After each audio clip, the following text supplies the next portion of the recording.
कौनसी गल्ल कार्य करूना मद पिऊँ गाड़ी हटा करुच्ची ईर्षा राग क्रोध सेमती बुलुची आंब मान फिंगी देवा पड़े सब खाइला आम माछ सब खाइला डालमा भितर कौन मर्च कौन आउ कौन कौन पत्थर गुड़िक पकई केते लोग से खाइबे ना से कौन करेंगे सत सत पर खाइबा किसी दरकार नहीं किसी लाभ बोले फिंगी देवे नहीं कि फ्रिजलो आमर अवस्था भी सेमती हेब जदि आंब माने प्रभु उत्तम खाद्य हेब लगी भाई भाई माने प्रभु आंब मान को परिशेष काड़ंद माथिली विदोष समाचार अध्याय 25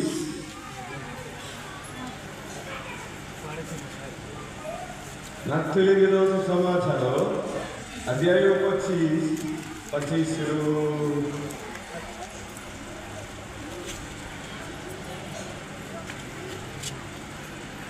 41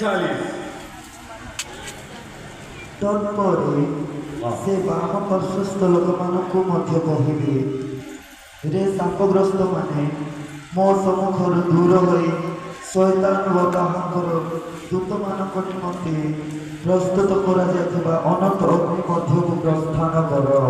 praise the Lord hallelujah hallelujah से पिंडी देवचंदी पाताल को नरक को जो माने प्रभुंकर प्रशंसा कोला नहीं जो माने प्रभुंको बड़ी करुणा प्रदर्शन कोला नहीं सत्कर्म करी प्रभुंकर गौरव देला नहीं से मान को कौन करा हेबो से मान को प्रभु कहउचंदी से बाप हे शापग्रस्त माने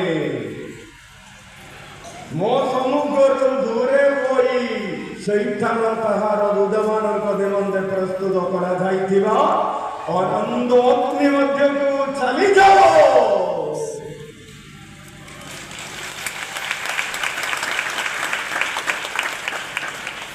प्रेज द लॉर्ड से माने कौन किछि बहुत मंद कार्य कला कि सुनो बाकी 41 पर 42 कारण मो क्षुदित थी तुम्हें माने मते भोजन करने को देल नहीं तृषित थी मते पान करने को देल नहीं प्रवासी थी मते आश्रय देल नहीं उलंग थी मते वस्त्र परिधान कराइल नहीं पीड़ित और कारागारस्थ थी मते संखलिल नहीं से माने मध्य उत्तर देवे हे प्रभु केबे माने आपन को क्षुदित कि तृषित प्रवासी की उलंग पीड़ित कि कारागारस्थ देखी आपन सेवा करू नहीं। प्रेज द लॉर्ड यीशुंकर आरोपण यीशु कहउचंदी यीशु कहै नहीं तुमे घर हत्या करथिलो तेन करी नरक को जा तुम्हें व्यभिचार करथिलो तेन करी नरक को जा सेमती कहला ना केते लोग कहबे मो पई ध्यान किछि दरकार नै कोन वाला नाय मु कहार हाथरू मु चोरी करू नै मु व्यभिचार करू नै नरक हत्या करू नै मु कौनसी पाप करू नै मु गोटे बर्ग मनुष्य होइके रहउछि मु गिरजा जीवाटा ध्यान देवाटा दरकार नै बोली कहउछि सेमती कहबे लोग सब तू कौन पाई यही बड़ी ध्यान करेंगे आमे बड़ मनुष्य होइकी बंचिले हेबो देखंतु यीशु कहू नहीं तुम्हें नरक हत्या कलो तुम्हें व्यभिचार कलो तेन करी नरक को जा सेमती कहला नहीं यीशु कहउछंदी मु क्षुधित थिली तुम्हें पीबाकू देलो नहीं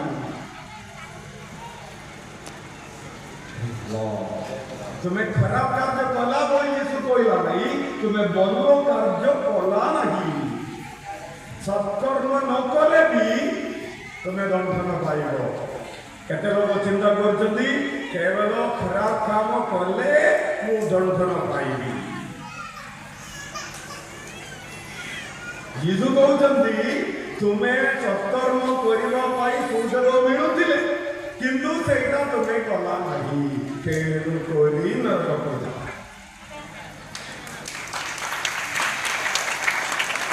ମୁଁ କ୍ଷୁଧିର ଥିଲି ତୁମେ ପିଇବାକୁ ଦେବ ନାହିଁ, ମୁଁ ଭୋକରେ ଥିଲି ତୁମେ ଖାଇବାକୁ ଦେବ ନାହିଁ, ମୁଁ ଉଲ୍ଲଗ୍ନ ଅବସ୍ଥାରେ ଥିଲି ତୁମେ ପିନ୍ଧିବାକୁ ଦେବ ନାହିଁ, ମୁଁ ରୋଗ ଅବସ୍ଥାରେ ଥିଲି ତୁମେ ଦେଖିବା ପାଇଁ ଆସିଲେ ନାହିଁ, ମୁଁ କାରାଗାରରେ ଥିଲି ତୁମେ ଭେଟିବା ପାଇଁ ଆସିଲେ ନାହିଁ, ତେଣୁ କରି ତୁମେ ଭଲ କାର୍ଯ୍ୟ କରି ପ୍ରଭୁଙ୍କର ଗୌରବ ଦେଲେ ନାହିଁ, ତେଣୁ କରି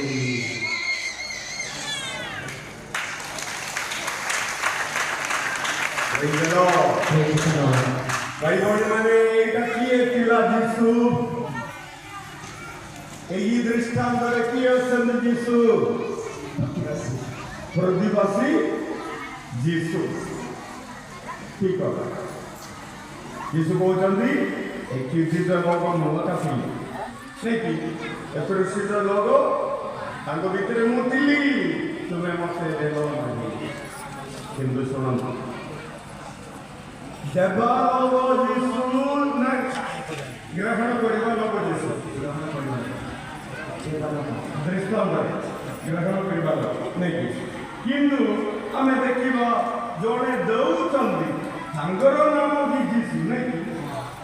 ଆମେ ଯେତେବେଳେ ଅନ୍ୟକୁ ଦେଖି କ୍ଷୁଧିତ ବ୍ୟକ୍ତିଙ୍କୁ ଦେଖି ତାଙ୍କୁ ପିଇବା ପାଇଁ ଦେବା ସମୟରେ ଆମେ କିଏ ହେବ?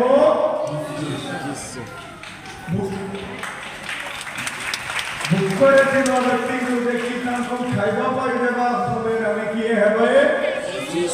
ମୁଖ ଖୋଲି କୁହନ୍ତୁ ଉଲ୍ଲଗ୍ନ ଅବସ୍ଥାରେ ଥିବା ଜଣେ ବ୍ୟକ୍ତିଙ୍କୁ ଦେଖି ତାଙ୍କୁ ପିନ୍ଧିବା ପାଇଁ ଦେବା ସମୟରେ ଆମେ କିଏ ହେବେ?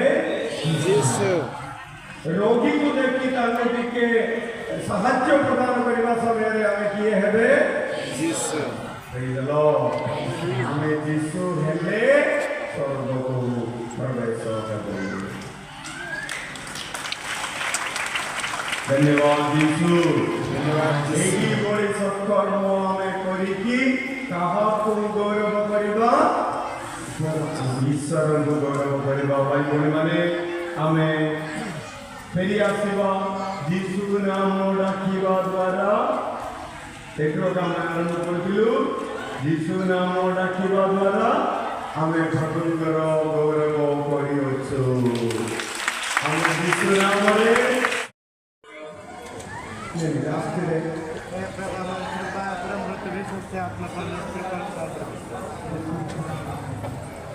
ସେଇଟା ନାହିଁ ମୁଁ କହିବାଟା ପ୍ରଥମ ସ୍ଥାନ ଲାଷ୍ଟ ଆମେ ସବୁ ପଢ଼ିଲା ପରେ ପ୍ରଭୁଙ୍କର ପ୍ରାର୍ଥନା ଗୋଟେ କହିଲେ, ତାପରେ ନମସ୍ତେ କରିବା, ତାପରେ ହେ ପ୍ରଭୁ ଦୟା କର, ତାପରେ ଗୋଟେ ପ୍ରାର୍ଥନା ଥିବ ହେ ମରିଆ ପ୍ରଭୁ ଯୀଶୁ ଖ୍ରୀଷ୍ଟଙ୍କର ମୋର ହୃଦୟରେ ଚାପି ଦିଅ ବୋଲି ଗୋଟେ ପ୍ରାର୍ଥନା ଅଛି ନା?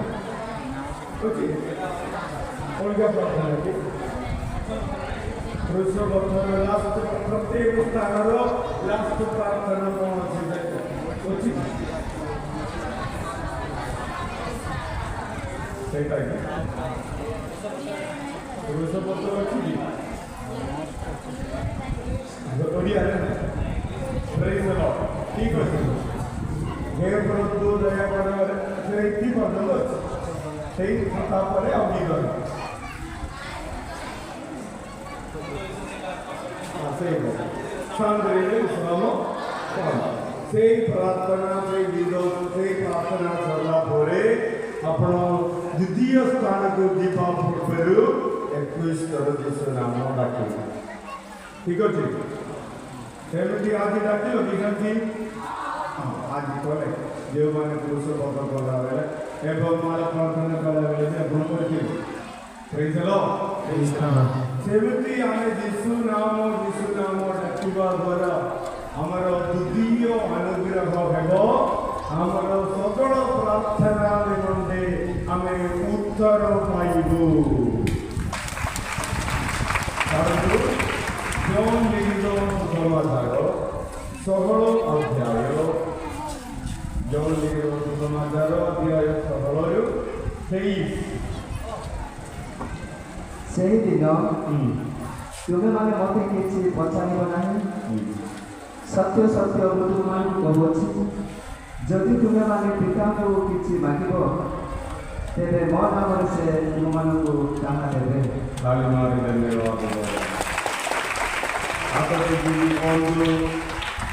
ତୁମ୍ଭମାନେ ପିତାଙ୍କୁ କିଛି ମାଗିବ, ତୁମେମାନେ ପିତାଙ୍କୁ କିଛି ମାଗିବ, ତେବେ ମୋ ନାମରେ ସେ ତୁମ୍ଭମାନଙ୍କୁ ତାହା ଦେବେ।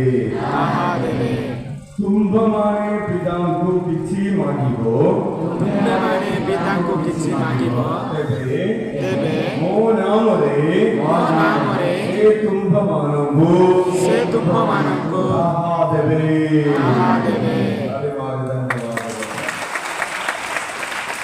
ଭାଇ ଭଉଣୀମାନେ, ଆମେ ପିତାଙ୍କ ଠାରୁ ମାଗିଲେ ପିତା ଦେବେ। ଜଣେ ବାପା ମେଡିକାଲରେ ଥିଲେ, ତାଙ୍କୁ କ୍ୟାନ୍ସର ରୋଗ ହୋଇଥିଲା। ମେଡିକାଲରେ ଆଇସିୟୁ ଭିତରେ ଭେଣ୍ଟିଲେଟର ଭଳି ଗୋଟେ ଜିନିଷ ଅଛି, ଜାଣିଛନ୍ତି? ମାନେ ଜଣକୁ ଶ୍ୱାସ ମିଳୁନାହିଁ, ଆଉ ଶ୍ୱାସ ପାଇବା ପାଇଁ ରଖାହେବ, ମେସିନ୍ରେ ରଖାହେବ।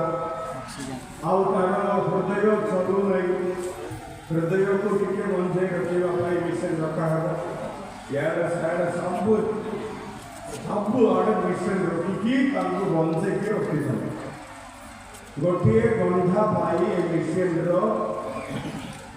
ଖର୍ଚ୍ଚ ହେବ 10,000 ଟଙ୍କା। ଗୋଟିଏ ଗନ୍ଧା ଭେଣ୍ଟିଲେଟରରେ ଏମିତି ରହିବା ପାଇଁ କେତେ ଟଙ୍କା ହେବ? 10,000। ଗୋଟିଏ ଦିନ ଯଦି ରହିବାକୁ ପଡ଼ିବ ହେଲେ କେତେ ଟଙ୍କା ହେବ? 2,40,000। ଏ ମରିଲା ବୁଢ଼ୀ କିନ୍ତୁ ଟିକେ ଦେଖିବା ବଳି କହିକି ମେଡ଼ିକାଲ ଲୋକ ସେମିତି ରଖିଦେବେ। ଦେଖିବା 3 ଘଣ୍ଟା ଆମର ହାତରେ କେତେ ଟଙ୍କା ଅଛି ବଳି ଦେଖିକି ସେମାନେ ରଖେ। এই লোকକୁ କେରଳରେ ଆମର ପ୍ୟାରିସ୍ ଆମର ଧ୍ୟାନ କେନ୍ଦ୍ର ନିକଟବର୍ତ୍ତୀ ଥିବା ଲୋକ ତାଙ୍କୁ ସେମିତି ରଖିଲେ। ଆଉ 2 ଦିନ ହେଲା ଡକ୍ଟରମାନେ କହିଲେ ଆଉ ବଞ୍ଚିବ ନାହିଁ, ଆମେ ଏମିତି ରଖିକି କିଛି ଲାଭ ନାହିଁ। ତାର ପୁଅକୁ କହିଲେ ଆମେ କାଢ଼ିବା କି ବୋଲି ପଚାରିଲେ, ଛାଡ଼ିଲେ ସେ ମରିବ। ତାର ନିଜ ଘରରେ ନିଜ ଗାଁରେ ସମସ୍ତେ ଜଗୁଛନ୍ତି, ତାର ମୃତ ଶରୀର ସକାଳେ ଆସିବେ, ଜଗୁଛନ୍ତି ସକାଳେ ଆସିବ ନାହିଁ, ବାର୍ତ୍ତାରେ ଆସିବ। ସେମିତି ସେ ମରିଲା ବଳି ଲୁଚେଇ ଗଲେ ସବୁଆଡ଼େ। ସେତେବେଳେ ପୁଅ କହିଲେ ଟିକେ ଜଗନ୍ନାଥ ଡକ୍ଟର, ସେ ଡକ୍ଟର ମୁଁ ପ୍ରାୟ 3-4 ଘଣ୍ଟା ପରେ କହିବି ବୋଲି କହୁଛି। ଗୋଟିଏ ଘଣ୍ଟା ଜଗିଲେ ଯାଉଛି ଦେଶ। ସେ ଜ୍ଞାନ କେନ୍ଦ୍ର ଆସିଲେ ମୋତେ ଦେଖିଲେ। ବୁଧବାର ଦିନ ଡକ୍ଟର ତାଙ୍କୁ କହୁଛନ୍ତି ଆମେ ଖାଇବା। ବୁଧବାର ଦିନଠୁ ଗାଁ ଲୋକ ମୃତ ଶରୀର ଆସିବାଟା ଦେଖିକି ଜଗୁଛନ୍ତି। ପ୍ୟାରିସ୍ରେ ଯିବାଟା ସମାଧି ସ୍ଥାନରେ ଯେଉଁ ସ୍ଥାନରେ ତାଙ୍କୁ ସମାଧି କରିବେ ସେଇଟା ବି ଦେଖିକି ରଖାଯାଇଛି। ସେ ଆସିଲେ ପଚାରିଲେ, ମୁଁ କହିଲି ପ୍ରାର୍ଥନା କରିକି କହିଲି ଟିକେ ଯୋଗ। ଗୁରୁବାର ଦିନ ଆମର ଜ୍ଞାନ କେନ୍ଦ୍ରର ପ୍ରାର୍ଥନା ଦିନ ପ୍ରାୟ 5,000 ଲୋକ ଜନ୍ମ ହେଉଛନ୍ତି। ଏତେ ଲୋକ ସବୁ ଗୁରୁବାର ଆସିବ। ତାପରେ ଶୁକ୍ରବାର ସକାଳେ ଆପଣ ଯାହା ନିଷ୍ପତ୍ତି କରିବାର ଅଛି କରନ୍ତୁ, ଆଉ ଗୋଟିଏ ଦିନ ଯୋଗ କରିବେ। ଗୁରୁବାର ଦିନ ଆମର ଆରାଧନା ସମୟରେ ଆମେ ତାଙ୍କ ପାଇଁ ପ୍ରାର୍ଥନା କଲୁ। ପ୍ରଭୁ ତାଙ୍କୁ ସ୍ପର୍ଶ କଲେ। ଭାଇ ଭଉଣୀମାନେ, ତାଙ୍କୁ ଶୁକ୍ରବାର ଦିନ ଏହି ଅବସ୍ଥାରୁ ତାଙ୍କୁ এই মেশিন গুড়াটা সব কাটলে ଆଉ ତାଙ୍କର ସ୍ୱାସ୍ଥ୍ୟ ଅବସ୍ଥାରେ ମୃତ ଶରୀର ହୋଇକି ନାହିଁ, ବଞ୍ଚିଥିବା ଅବସ୍ଥାରେ ତାଙ୍କୁ ବସ୍ତାକୁ ସେମାନେ କରିଦେଲେ। ବର୍ତ୍ତମାନ ସେ ସବୁଦିନ ଆମର ଆସିକି ସାକ୍ରିଫାଇସ୍ କାମ କରୁଛନ୍ତି। ହାଲେଲୁୟା ହାଲେଲୁୟା ଜୟ ଯୀଶୁ। ଜୟ ଯୀଶୁ। ସବୁଦିନ ସକାଳେ 5:30 ପୂର୍ବରୁ ସେ ପହଞ୍ଚିଲେ 7 କିଲୋମିଟର ଦୂରରୁ ତାର ଘର 7 କିଲୋମିଟର ଦୂରେ ସକାଳେ ଆସିଲେ ଆଉ ମୋ ସହ 5:30ରେ ଆମର ମନ ପ୍ରାର୍ଥନା ସକାଳେ ମିଶିକି ସେ କରିବେ। ହାଲେଲୁୟା ହାଲେଲୁୟା ଜୟ ଯୀଶୁ। ଜୟ ଯୀଶୁ। ଏଇଟା ହେଉଛି ଆମେ ଯେତେବେଳେ ପ୍ରଭୁଙ୍କ ନାମରେ ଯୀଶୁ ରେ ଡାକି ପ୍ରାର୍ଥନା କରିବା ସମୟରେ ପ୍ରଭୁ ଆମର ପ୍ରାର୍ଥନାର ଉତ୍ତର ଦେବେ। Hallelujah hallelujah. ହାତଟେକିକି ପୁନର୍ବାର କୁହନ୍ତୁ, ତୁମ୍ଭମାନେ ପିତାଙ୍କୁ କିଛି ମାଗିବ ତେବେ ମୋ ନାମରେ ସେ ତୁମ୍ଭମାନଙ୍କୁ ତାହା ଦେବେ। Praise the Lord. Praise the Lord. ଜୟ ଯୀଶୁ। ଜୟ ଯୀଶୁ। ଧନ୍ୟବାଦ ଯୀଶୁ। ଧନ୍ୟବାଦ ଯୀଶୁ। ହାଲେଲୁୟା ହାଲେଲୁୟା ଜୟ ଯୀଶୁ। ଜୟ ଯୀଶୁ। ଧନ୍ୟବାଦ ଯୀଶୁ। ଧନ୍ୟବାଦ ଯୀଶୁ। Praise the Lord. Praise the Lord. ଆପଣମାନେ ଆମର ଦୁଃଖମାନ ସାକ୍ଷ୍ୟ କେତେଟା ଦେଖିଯିବ। ଗୋଟେ ପୋଲିସ ସାକ୍ଷୀ ଆସିକି ସାକ୍ଷ୍ୟ ଦେଲେ। ଏ ୟୁନିଫର୍ମ ସବୁ ପିନ୍ଧିକି ତାରେ ଆସୁଥିଲେ। ଆସ୍ତ ରଖିକି ପ୍ରାର୍ଥନା କଲା ସମୟରେ ସେ ଆସିକି କହିଲେ ତାର ଗୋଡ଼ ପାରୁନାହିଁ। ପୋଲିସ କିନ୍ତୁ ଗୋଡ଼ ପାରୁନାହିଁ, ଚାଲିବା ପାଇଁ କଷ୍ଟ ଲାଗୁଛି। ଗତ ରାତିରେ ତାର ସ୍ତ୍ରୀ ଏକା ତାଙ୍କୁ ମାଲିସ କରିଦେଇଥିଲେ। ଏମିତି ଗୋଡ଼ ଟେକି ପାରିବ କାରଣ ପ୍ରାୟ 8 ବର୍ଷ ପୂର୍ବରୁ ତାଙ୍କର ଗୋଟେ ଆକ୍ସିଡେଣ୍ଟ ହେଲା ପରେ ଗୋଡ଼ ଭାଙ୍ଗିଥିଲା। ଗୋଡ଼ରେ ବଥା ଏବେ ବି ଏଇଟା ଅଣ୍ଡା ଏଇ ବଥା ଛାଡ଼ୁ ନାହିଁ ହୋଇ କହିଲେ ଭାଇ ଭଉଣୀମାନେ।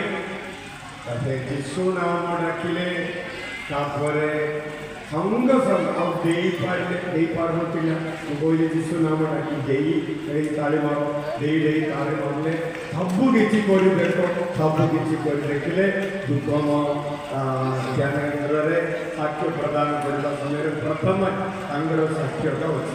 ତାଳି ମାରି Praise the Lord. Praise the Lord. ଜୟ ଯୀଶୁ। ଜୟ ଯୀଶୁ। ତାପରେ ଗୋଟେ ଝିଅ ଆସିଲେ। ଝିଅ ସେମିନାରୀ ଯାଇଥିଲେ କିନ୍ତୁ ତାର ହାତ ଟିକେ ଏମିତି ଟେକି ପାରୁନଥିବାରୁ ଆଉ କାନରୁ ବୁଝ ବାହାରୁଛି। ପାଣି ଭିତରେ ରହିଗଲା ଭଳି 2 ବର୍ଷ ହେଲା ଏମିତି ଚାଲିବା ବେଳେ ବ୍ଲୁମ୍ ବ୍ଲୁମ୍ ବ୍ଲୁମ୍ ଭଳି ଶବ୍ଦ ଶୁଣୁଛି। 2 ବର୍ଷ ହେଲା କାନ ଭିତରେ ପାଣି ରହିଯାଇଥିବା ଅବସ୍ଥା। କହିଲି ଯେକୌଣସି ରୋଗ ବି ହେଉ ତେବେ ଯୀଶୁ ହେ ଡାକ। ସେ ଯୀଶୁ ନାମ ଡାକିଲେ ଆଉ ହାତ ଟେକି ପାରିଲେ। କାରଣ କହିଲେ ଜିକି ଦେଖ, ହାତ ଏମିତି ଭିତରେ ଖୋଲି ଦେଖ। ସେ ଖୋଲି ସବୁ କରିଲେ ସବୁ ହାଲେଲୁୟା ହାଲେଲୁୟା ଯୀଶୁ। ଜୟ ଯୀଶୁ। ଏହି ସବୁ ଏହି ସପ୍ତାହର ସାକ୍ଷ୍ୟ ତେଣୁକରି ମୁଁ କହିଛି। Praise the Lord. Praise the Lord. କେବେ ହେଲା ତୁମର ଲାଷ୍ଟ ଦିନ ଗତ ବୁଧବାର ହେଇଥିଲା। ଆଜି ଗୁରୁବାର ନା ସମୟ ଆଜି ସୋମବାର। ଠିକ ଅଛି। Praise the Lord. Hallelujah. Hallelujah 5 ଦିନ ପୂର୍ବର କଥା ତ କହୁଛି। ଜୟ ଯୀଶୁ। ଜୟ ଯୀଶୁ। ହାଲେଲୁୟା। ହାଲେଲୁୟା ଧନ୍ୟବାଦ ଯୀଶୁ। ଧନ୍ୟବାଦ ଯୀଶୁ। Praise the Lord. Praise the Lord. Hallelujah. Hallelujah ଏହି ବର୍ଷ ମୋତେ ବହୁତ ଖୁସି ଲାଗୁଛି କାରଣ ଆମ କମ୍ପାଉଣ୍ଡ ଭିତରେ କୌଣସି ଦୋକାନ ବାଡ଼ି କେତେ ସୁନ୍ଦର ନାହିଁ କି। ମାନେ ଗତ ବର୍ଷ ମୋତେ ବହୁତ ବିଜାର ହେଇଛି। ମୁଁ କେବେ ରାଗୁନଥିବା ଲୋକ। ମୁଁ ରାଗିବାଟା କେବେ ଆପଣ ଦେଖିଛି କି? କିନ୍ତୁ ବର୍ଷ ମୁଁ ଟିକେ ରାଗିବି। এই দোকান ଲୋକମାନେ ଆସୁଛନ୍ତି ବର୍ଷ ସେମାନେ କହିବେ ବାଇବେଳ ବିକିବେ ବୋଲି କହିବେ। ଆଉ ସବୁ ଢୋଲ ଢାଲ ସବୁ ଥିବ। ପିଲାମାନେ ଭିତରେ ପିପି ବେଲୁନ ସବୁ ଯାତ୍ରା ଭଳି କରିଦେଇଥିଲେ ନାଇଁ କି। ଆଉ ମୁଁ ଫାଦରଙ୍କୁ କହିଲି ଏମିତି ହେଲେ ମୁଁ ଆସିବି କେହି କହିପାରିବ ତାପରେ କହିଲେ ଏଇ ବର୍ଷ ହେଲେ ଆମର ମା ମାନେ ପଚାରିଲେ ଆମେ ଟିକେ ପିଠା ଲାଗେ ତାପରେ କି ମା ମାନେ କିଏ ବୋଲି ପଚାରିଲେ ଆମର ମା ମାନେ ଆସିକି ମାଗିଲେ ଆମେ ଦେବା ନାହିଁ କିଏ କରୁଛେ ଆମର ମା ମାନେ ଭିତରେ ଆଉ ଜଣେ ଆସିକି କହିବେ ଆଜି ମା ମାନେ ତ ବସୁଛନ୍ତି ଆଉ ମୁଁ ବି ଭିତରେ ବସିବି ସେ କଥା ଏତେ ଭିତରେ ଯେ କାମ କିଏ Praise the Lord. Praise the Lord. କେତେ ସୁନ୍ଦର ଅଛି ନାଇଁ କି ଜୟ ଯୀଶୁ ଆମେ ଧ୍ୟାନ କରିବା ଏମିତି କରିବା Praise the Lord. Praise the Lord.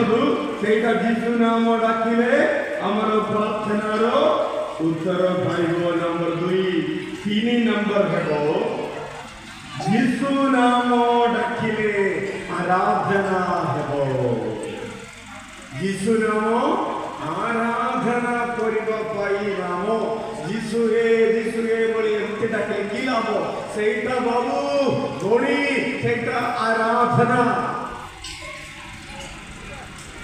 ତୁମେ ନିଜ ଘରେ ବସିକି ଯୀଶୁ ହେ ଡାକିଲେ ବି ସେଇଟା କ'ଣ ହେବ ଆରାଧନା ହେବ ଛାଡ଼ନ୍ତୁ ଫିଲିପିଓ ସାଧୁ ବାବୁଙ୍କ ପତ୍ର ଅଧ୍ୟାୟ 2 ସଦସ୍ୟ 10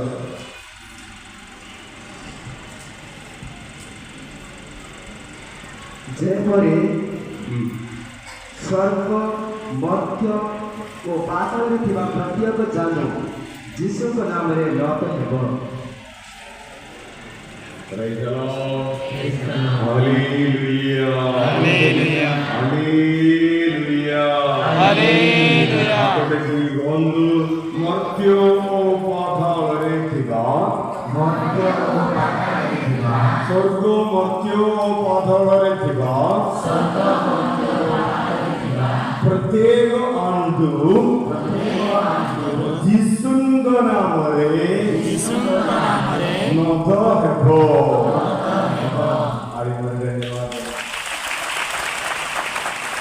ଜଣେ ଯୀଶୁଙ୍କ ନାମରେ ଆଣ୍ଡୁ ପକାଉଛନ୍ତି କ'ଣ ପାଇଁ ଆମେ ଆଣ୍ଡୁ ପକାଇବା ଆଣ୍ଡୁ ପକାଇବା ଏକ ଶରୀରର ଭାଷା ଓଡ଼ିଆ ଭାଷା ଅଛି ନା କେରଳ ଭାଷା ଅଛି ସେମିତି ଶରୀର ପାଇଁ ଗୋଟିଏ ଭାଷା ରହିଛି କ'ଣ ସେଇଟା ଜଣେ ଏମିତି ରହୁଛନ୍ତି ସେ ଶରୀରର ଭାଷା କ'ଣ ତୁମେ ଯାହା କିଛି କହିଲେ ବି ମୁଁ ଗ୍ରହଣ କରିବି ନାହିଁ ହେଲା Praise the Lord. ଜୟ ଯୀଶୁ କିନ୍ତୁ ଜଣେ ଆଣ୍ଡୁ ପକାଉଛନ୍ତି ସେଇ ଶରୀରର ଭାଷା ଆଉ ହାତ ଯୋଡ଼ି ଏମିତି ରହୁଛନ୍ତି ହାତ ଯୋଡ଼ି ରହୁଛନ୍ତି ସେଇ ଭାଷାର ଅର୍ଥ କ'ଣ ମୁଁ ତୁମକୁ ଆରାଧନା କରୁଛି ହାଲେଲୁୟା এই ভাষা কোন এই যিশু তোমাকে প্রশংসা করিবছু আমি প্রশংসা করুছি হালেলুয়া Hallelujah. আমি যিশুଙ୍କ নিকটরে নাচুছু সেই ভাষার অর্থ কোন যিশু হে তোমার উপস্থিতি ମୋ ପାଇଁ ଆନନ୍ଦଜନକ ଉପସ୍ଥିତି ହାଲେଲୁୟା ହାତରେ କି ଗନ୍ଧୁ ସ୍ୱର୍ଗ ମଧ୍ୟ ପାତାଳରେ ଥିବା ପ୍ରତ୍ୟେକ ଆଣ୍ଡୁ ଯୀଶୁଙ୍କ ନାମରେ ନଦ ହେବ ହାଲେଲୁୟା ଅର୍ଥ ଯୀଶୁ ନାମ ଡାକିବା ଦ୍ୱାରା ଆମେ ଆରାଧନା କରୁଅଛୁ ଚତୁର୍ଥ କହିବି କି ଯୀଶୁ ନାମ ହେବ ପରିତ୍ରାଣଦାୟକ ନାମ ଯେଉଁମାନେ ଯୀଶୁ ନାମ ଡାକିବେ ସେମାନେ ପରିତ୍ରାଣ ପାଇବେ ଚତୁର୍ଥ ଫଳ